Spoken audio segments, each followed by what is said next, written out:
શહેરા મંગલિયાણા બેઠકની પેટા ચૂંટણીનો માહોલ જામ્યો છે। તાલુકા પંચાયતની માંગલિયાણા બેઠકની પેટા ચૂંટણીને લઈ રાજકીય પક્ષોના ઉમેદવારો દ્વારા ઉમેદવારી ફોર્મ ભરાયા છે। આ બેઠક માટે 3 ઉમેદવારી ફોર્મ ભરાયા છે। ભાજપ સહિત અન્ય પાર્ટીના ઉમેદવાર દ્વારા ઉમેદવારી ફોર્મ ભરાયા છે। તાલુકા ભાજપ પ્રમુખ ધર્મેન્દ્રસિંહ પટેલ, જિલ્લા ભાજપ ઉપપ્રમુખ જિગ્નેશ પાઠક, જિલ્લા પંચાયત સદસ્ય કિરણસિંહ બારિયા, મગનભાઈ પટેલિયા ની ઉપસ્થિતિમાં ભાજપના ઉમેદવાર દેવેન્દ્ર પગીએ ઉમેદવારી ફોર્મ ભર્યું છે। ભાજપમાંથી દેવેન્દ્ર કુમાર વિજયસિંહ પગીએ ઉમેદવારી નોંધાવી છે।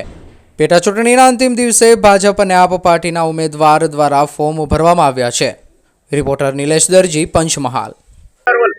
આજ રોજ શહેરા મંગલિયાણાની તાલુકા પંચાયતની સીટનું બાય ઇલેક્શન અમારે આવ્યું છે અને ગુજરાત પ્રદેશ ભારતીય જનતા પાર્ટી ધારાસભ્ય મુરબ્બી શ્રી જેઠાભાઈ ભરવાડ સાહેબે એક નવયુવાનની પસંદગી કરી છે આજે, અને જંગી બહુમતીથી 6100નું મતદાન છે। જો 5500નું મતદાન થયું તો ભારતીય જનતા પાર્ટી 5400 વોટ પૂરેપૂરા લઈ જાય અને આ સીટ અમે અમારો જે કાયમી રેકોર્ડ છે એ સંપૂર્ણ જાળવી રાખવાના છે, એમાં કોઈ બેમત નથી।